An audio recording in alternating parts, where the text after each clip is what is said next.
I'm going to ask them to introduce themselves. And so I want you to tell me your name, what you do, and something about you that we wouldn't know otherwise. So Ann, you want to start? Sure. Good morning, everyone. My name is Ann Alclater. I'm the founder and owner of Campbell's Lane Farm, Campbell's Lane Horse and Donkey Farm. And the farm has been traditionally a horse boarding lesson and training facility. And over the last 5 years, I say we, the farm and I, have really been on a fast track of evolution.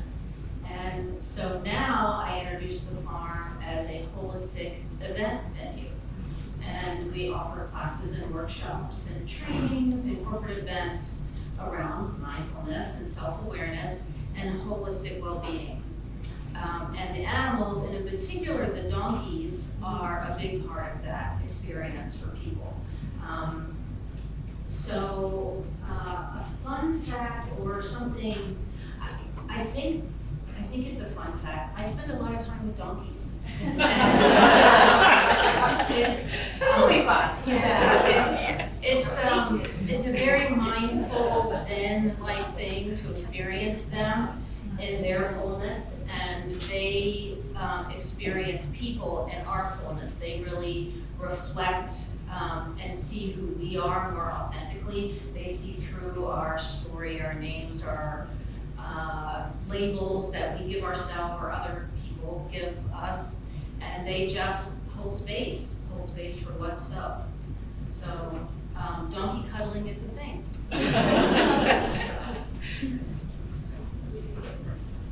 I am Morgan Foster. I am an attorney by trade. I practiced law in a more traditional sense for 20 years and spent the lion's share of that time as a divorce lawyer in a litigation-driven practice, doing high conflict and often high net worth divorces. Not an area of law known for mindfulness, I will say. During that time, I really saw the incredible toll that litigation was taking on individuals and families. Particularly living in prolonged states of conflict. It was taking an incredible toll on children, incredible toll on my clients, in a way that I couldn't solve for them. I couldn't shorten the time that it was taking. And, I could encourage my clients to settle, but I couldn't control the other side. And, I couldn't get them a faster result through the judicial system. So in seeing the real sort of inherent flaws in the process, I left the traditional practice of law a year ago and started my own company where I focus on mediation and resolving family law conflict outside of the litigation system. And I try to help families shorten the time of conflict, resolve conflict in a way that is more private and future focused. So it really does help families and individuals be more mindful and intentional. As you can imagine, and if you have ever been through it, or if you know someone who has been through it, it is a time in your life where you kind of are experiencing a lot of emotion and you feel like your head is going to explode. But if you can be intentional and focus on the future, it is a time when mindfulness can really be critical in shaping the future of individuals and families. A fun fact of, we were asked to sort of think about something that helps us when things get really crazy and really busy. I don't have the luxury of snuggling donkeys. I am a single mom, so I do have a 9-year-old and a 4-year-old, I do get to snuggle. But one thing I do when things get absolutely crazy, I think most of us in this room are old enough to remember the days when we actually wrote letters as a way of communicating with our friends. I still force myself to do it. It's a good way to force yourself to slow down and to force your brain to function in a way that is like a little slower than the email text way of how our brains usually work. So I still am a letter writer. Good morning. My name is Shauna Gregory. I know you want to say Shania. It's okay. It's pronounced Shauna. I am the branch executive director of the Easton Bend YMCA at Beach Blossom and Washington Streets. And I grew up in this community, almost right around the corner. So thank you for having us here. This is a great addition to the community. I also grew up in the YMCA since 8 years old, the YMCA that I run. So it is very nostalgic. It is, me giving back to the children, kind of practicing what folks had done to me as a child. And one fact about me is that I love true crime. Documentaries, podcasts, and my younger years I even sleuths around the internet a little bit trying to help solve a few crimes that I didn't do well with. But thank you for having me. I'm super excited to be here and speak today. Hi, my name is Amber McGinnis. I am the Director of Development for Chesapeake College and the Executive Director of Chesapeake College Foundation. I'm also a professor of communications. I've been teaching public speaking, interpersonal communications, and business communications for 17 years at Chesapeake College. I am also a native of the Eastern Shore. I grew up in southern Dorchester County, so I can code switch it to my southern joke. Rhonda is actually my, Rhonda is my godmother, so yeah, so right now in my current position, I oversee the grant strategy for the college and try to get all the things after accomplishments once, money for that, and then also fundraising for the college. So those are kind of my two big functions, but I've been with the institution for 17 years. I'm not particularly mindful, to my Chesapeake College colleagues here, woo, thank you. Will tell you that I run a million miles an hour, right? And I have a lot of energy. But I do actually practice quite a bit of mindfulness and I teach a lot of it. So I'm gonna try to share some tips for you today. I'm gonna make Maddie, my assistant director, laugh here. So kind of fun, I have fun, but not mindful fun. So I used to clean my house as a way to engage the chaos, right? Because I'm big on if my environment is chaotic, then I can't relax and I can't focus and function. But after 30 years of cleaning my house, that doesn't do it for me anymore. So I make spreadsheets. So weird, I know, but it really calms my brain. There's something about, spreadsheets for vacations, spreadsheet. My husband is like, what are you doing? But it's just the way my brain operates. And if I have a lot going on up here and I'm trying to figure out a problem or plan something, it's something very satisfying about putting everything in nice little neat boxes. Sometimes color coded, right, Maddie, with a little key at the bottom. So that's the way that I kind of fun, or I think quirky way that I kind of organize the chaos either in my life or in my brain. I see you. I see you. Okay, so we have spreadsheets, true crime, letters, and donkey. There's your hand right. Awesome, I told you. All right, well, I'm going to ask an individual expertise question of each of them.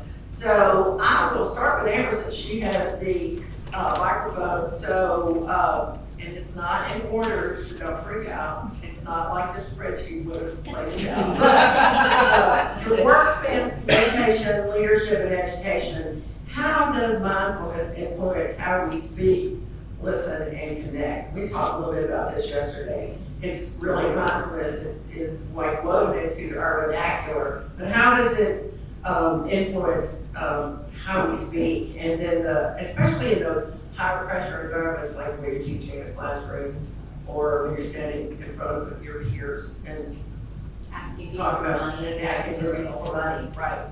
So I have some organization, so I can't just roll with it, unfortunately. I can in the classroom if I'm moderating a discussion, but I had to write. So writing is kind of my love language.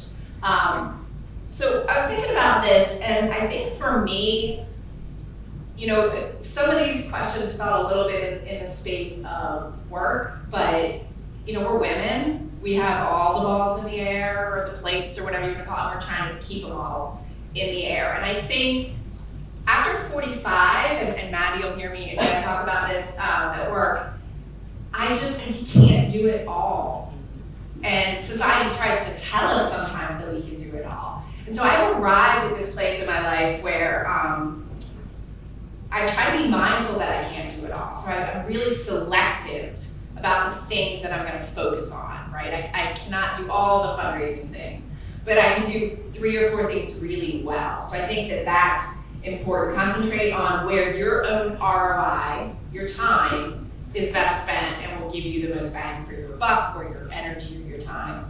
And then I think also I'm 46, and at 42 it hit me, it sounds so morbid, but I have more life behind me than ahead of me, which it shook me, but then it kind of helped me really focus.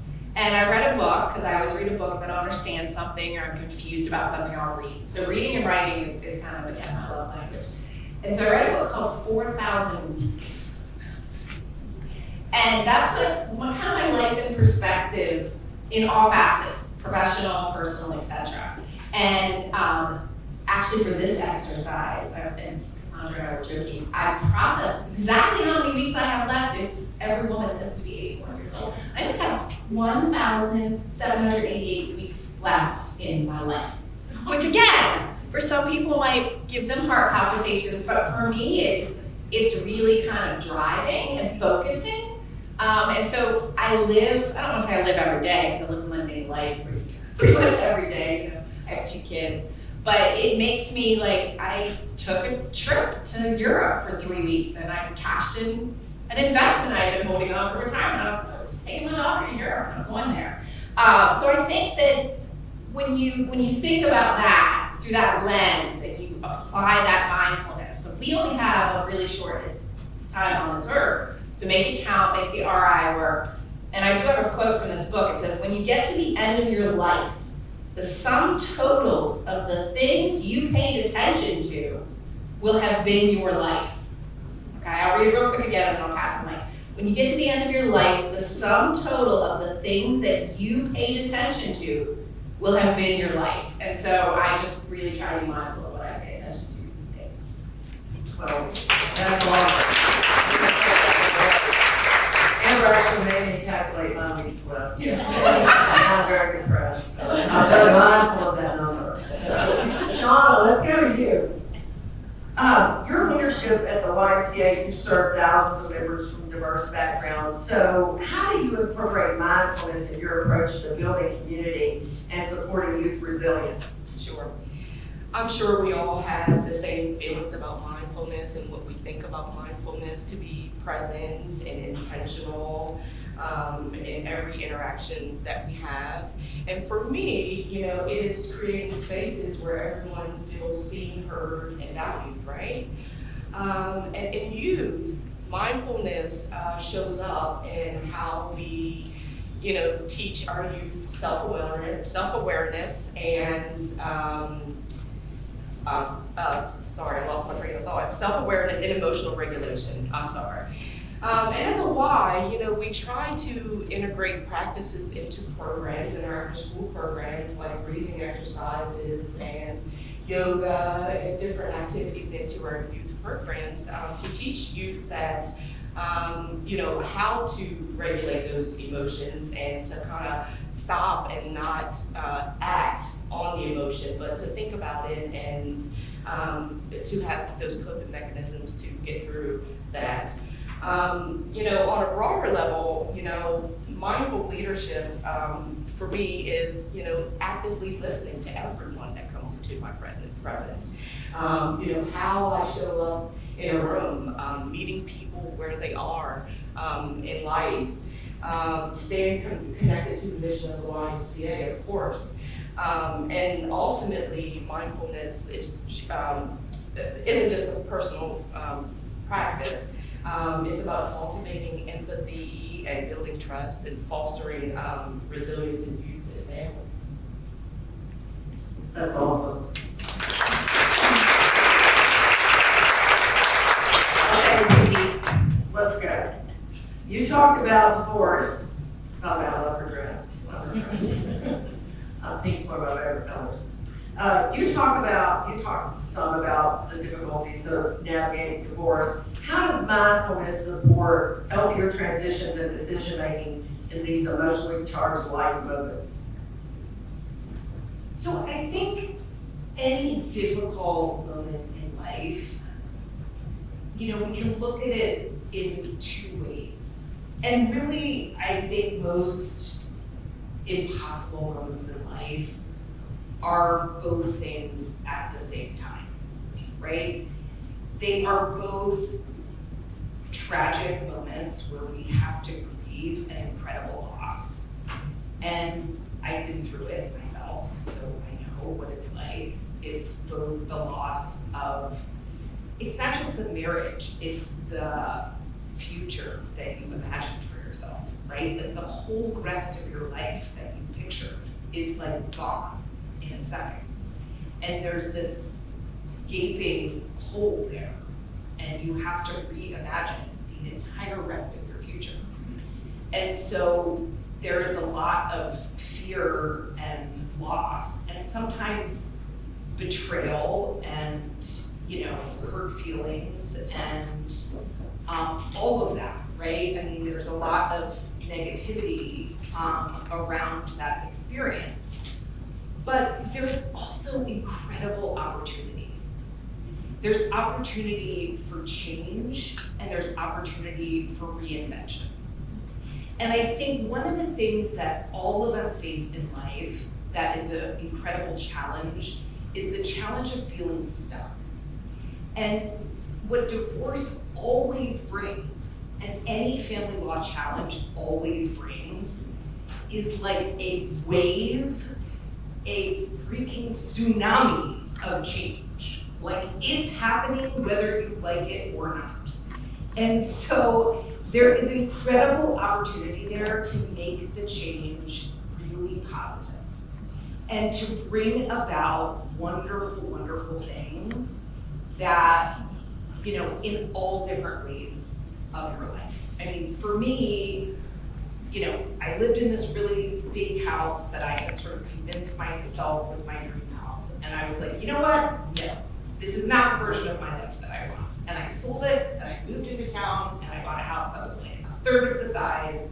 And I was like, I'm gonna make this my dream house. And I filled it with art from like the ceiling to the floor in every single room. And I just like made it exactly me in every single room. And I absolutely love it.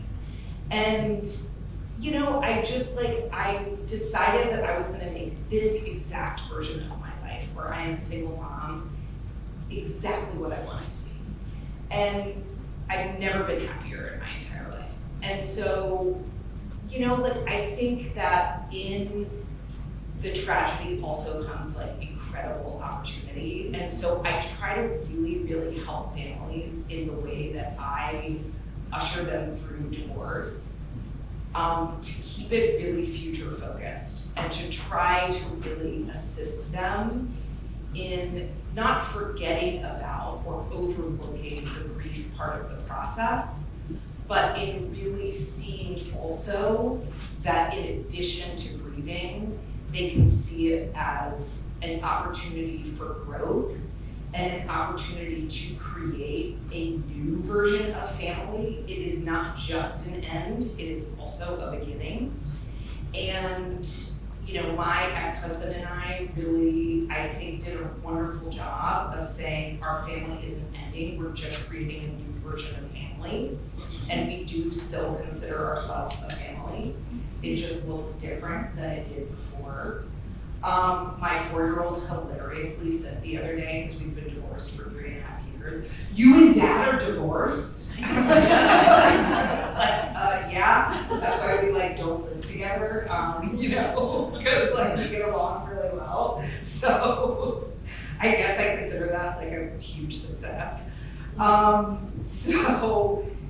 I think that you can make it whatever you want it to be, and you can make the next version of your family whatever you want it to look like, if you are intentional and mindful about how you handle a process. Brilliant, thank you.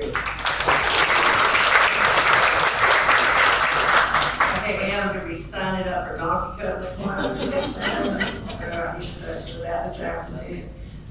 But how does working with animals in nature support mindfulness and deepen our self-awareness? So as a group facilitator or someone that facilitates a lot of transformational experiences, and I often do it as a co-facilitator with horses and donkeys. And they, I follow their lead, honestly.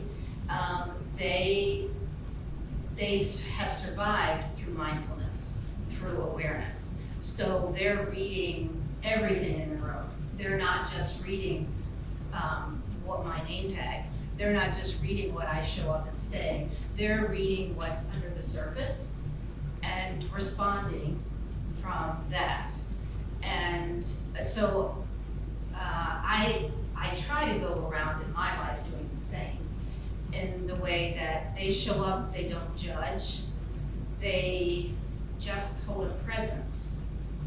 And often there's silence, there's a slowing down, there's a meeting of the hearts. And then it's like magic happens. And I don't want to say magic really, because that makes it sound like it's something unattainable, but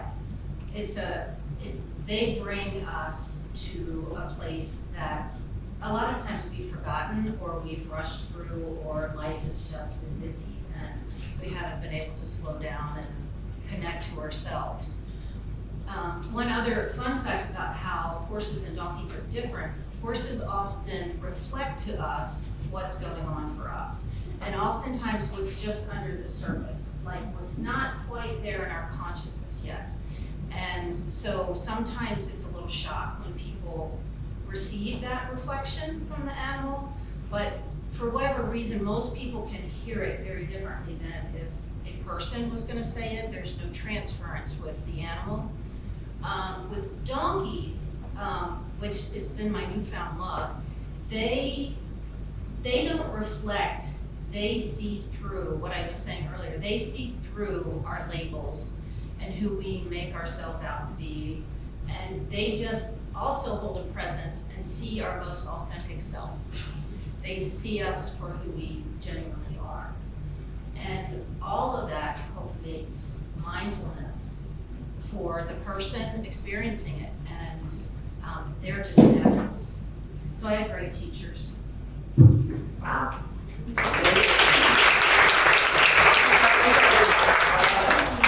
I actually had a donkey growing up. His name was Bill. I think I could echo what you said. I would be animal science for my degree's in agriculture. So, all right, we're going to do a lightning round here. We're going to talk about some topics here associated with mindfulness. One of them is technology. Okay, so I got it on my arm, I got it in my hand, I'm keeping it on all the time. But our lives are saturated with our devices and our distractions. How is technology impacting our ability to be mindful? And have you found any boundaries or practices that keep you anchored? So, go. Anybody? This is for everyone. Yeah, I'm just gonna say, for me, it's intention. Like, I just have to set an intention for a time limit, and I often get blamed at the farm that I don't have my phone on me, and I always take that as a compliment. I hear that from my coworkers. In my personal life, the rule at home is the second there is any argument or raised voices involving the iPad goes away with the children. So they know that they need to tread very lightly with any argument involving the iPad. In my professional life, I actually use technology to assist in mindfulness sometimes, because I often tell people, use the 24-hour rule, use email instead of in person if there is sort of high conflict interactions. Sometimes technology, when there is very emotionally charged moments during divorce, technology can create a little bit of a boundary and space that can actually be useful if used properly. Yeah, I mean, same as the other two ladies. I mean, we had already talked about the 24-hour rule, and I really practice the 24-hour rule. And I always tell my staff to practice that as well. I mean, it gives you time to reflect on, what you need to say, be intentional on how you want to say it, whether that's in person. But I'd rather in person rather than email. Maybe in, situations like, what you see. Email may be better, but I like to see eyes. I like to see emotion. And, when it comes to technology at home, I grew up with a single mom. She had 4 kids. I had 3 older brothers, so it was rough. There's a lot of love, but we didn't have a lot, And the one thing that we didn't do together was to have family dinners. Mom would work 2 and 3 jobs, we'd be latchkey kids, we'd eat at different times, whether the boys were at sports and I was home alone or what have you. And so I've made it my business for my family to have family dinners. And there's definitely no technology at the dinner table. And that is the time where we get to, we just have one girl, she's 15, she's almost 16. But that is the time to check in, to have the conversations, to talk about work or what's to come with our daughter, which we're really excited about with graduation and everything. But, I think it is, being intentional on, especially the time with your family surrounding technology. Well, I'm gonna give you permission to watch cat videos on Instagram. 2 hours every night. If that's how you need to disassociate from your life, right? So I think that's the thing, it's being mindful when you use the technology and why you're using it. So again, sometimes I come home, if it's a rough day at work, that is what I need. I need to watch cat videos on Instagram for an hour. But I do try to be mindful. I was listening to a podcast and they mentioned that we're losing the ability to be bored. So we talk about that with kids, but we don't often think about it for ourselves. The time it requires to do the task and give it the justice. I mean, I have people all the time, clients who say, I just need 5 minutes of your time. P.S. In family law, there is no such thing as a 5-minute call. It doesn't exist. Newsflash. There is no such thing as less than a 1-hour call. It just doesn't exist. I mean, there is, every, 5-minute question is like a 1-hour nuanced answer. It just is the nature of the beast. And I have learned that over time. And so, when I have done myself, my own brand, and my clients a disservice are when I feel like I need to rush and jot off the 5-minute email or, rush to answer opposing counsel or get my client something because they are in a rush. And finally, I just got to the point in my career where I said, I am gonna run the show the way I, am gonna run it because that is my brand. I do things up to my own level of excellence. And if that is not acceptable to you, you should find yourself a different lawyer. I've always said that I thrive in chaos and I do my best work when I'm busy, but is that really true? I've said it for years. I've said it in interviews, I've said it to my daughter, husband, everyone. But do we really, are we intentional on all the activities that we are trying to do at once, or talk to, or email. It really came to the forefront one day at work when, and I did this a lot too, I would have a staff person talking to me, and I would turn right to the laptop and start answering the email. And I'll go, I'm typing, but I'm listening. I wasn't. I was not actively listening to, the person that I needed to give my attention to. And I mean, as was said here, women, we feel like we need to juggle everything at once. I mean, you're trying to make a phone call, you're trying to grab all the grocery bags so you can make one trip, or what have you. I really had to be conscious of multitasking and making sure that I'm giving the attention that's needed, especially to an individual. Can I text and walk at the same time? I've almost run into a store window before.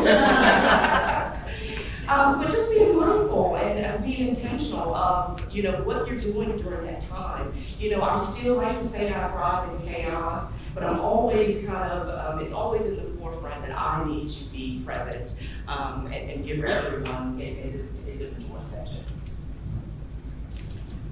I think for me, it goes back to my environment. So I always have multiple projects. I just gravitate towards jobs that require me to have 5 or 6 or 20 different things on my plate. But that's the way my brain works, and I enjoy that. My husband is an enormous introvert, and he's a software engineer, and he works on the same project for months, if not years. And I would lose my mind, right? So that's just the way I work. But that being said, if you have a lot on your plate, so on the macro level, I love multitasking, but on the micro level, I do identify that I need to focus. So for me, it's an environment thing.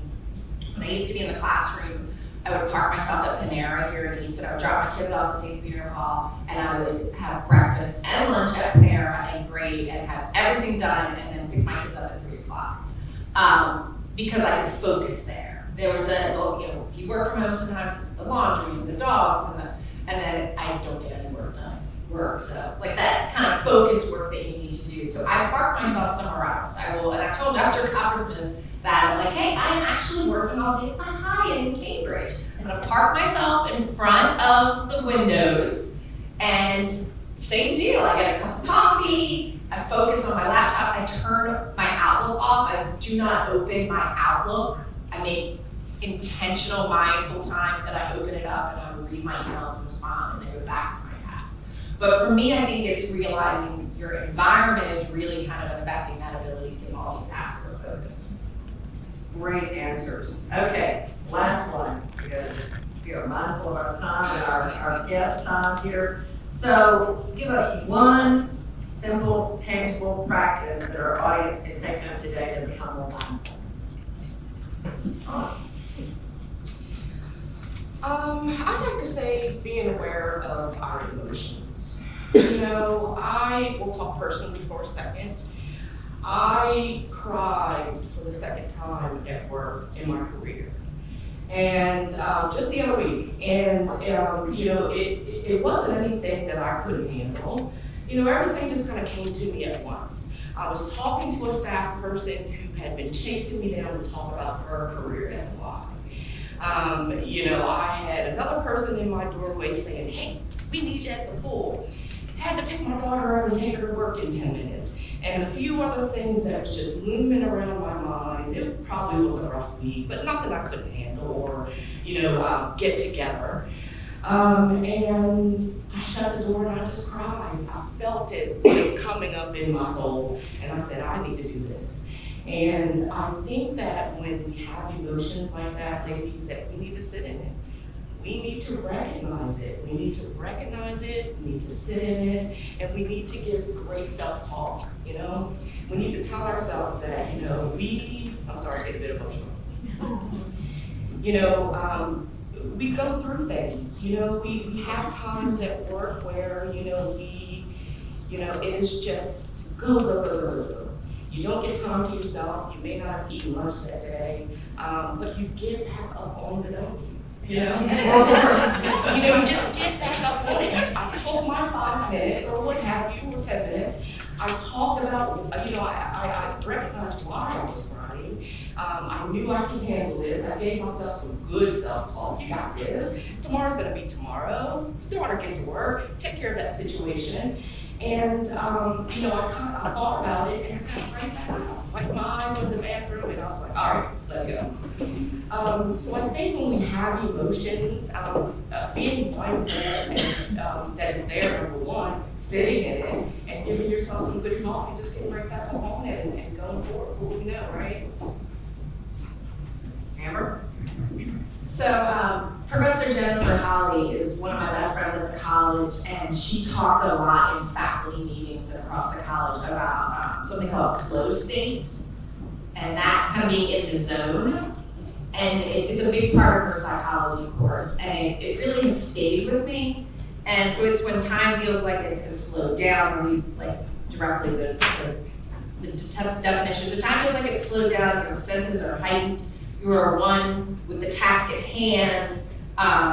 Some people describe this as being in the zone. You don't hear things, you don't see things, you're just focused.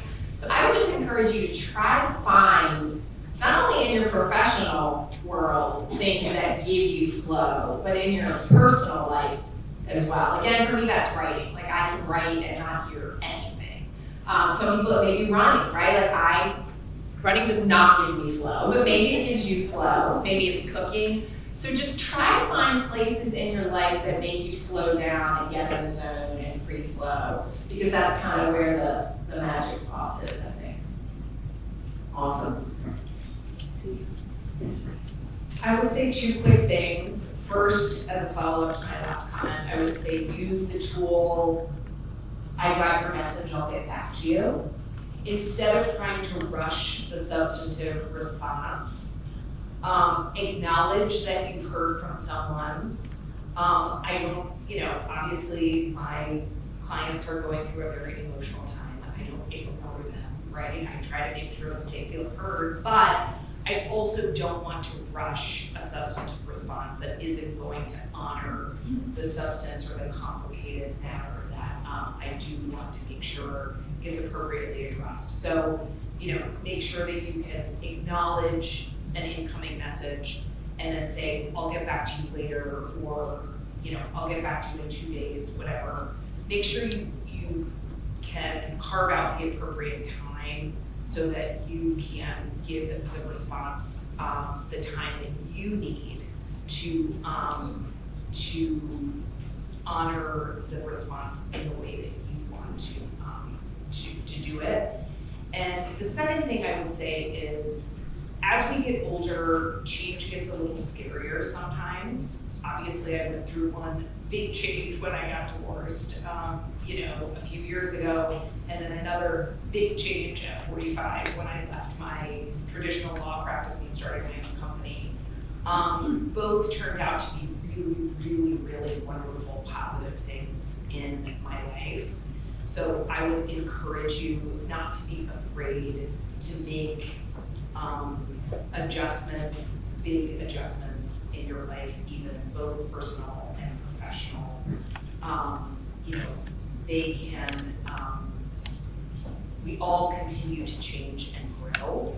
And so making personal and professional adjustments to accommodate your own self-evolvement, I think is, can be really wonderful to help accommodate your own personal and professional growth. And bring us home. So my advice would be to cultivate a non-judgment zone. And from a non-judgment zone, there's a larger perspective that possibly can open up. For me, which is my heart opens, I can have empathy and kindness for everything and just take on whatever the too muchness might be in my life as information and not as something that was done to me or about me or for me, actually, even. So, but it really, to me, comes down to opening the heart and showing with kindness and compassion. That's how we women are going to change this world. I think that's a beautiful way to wrap it up.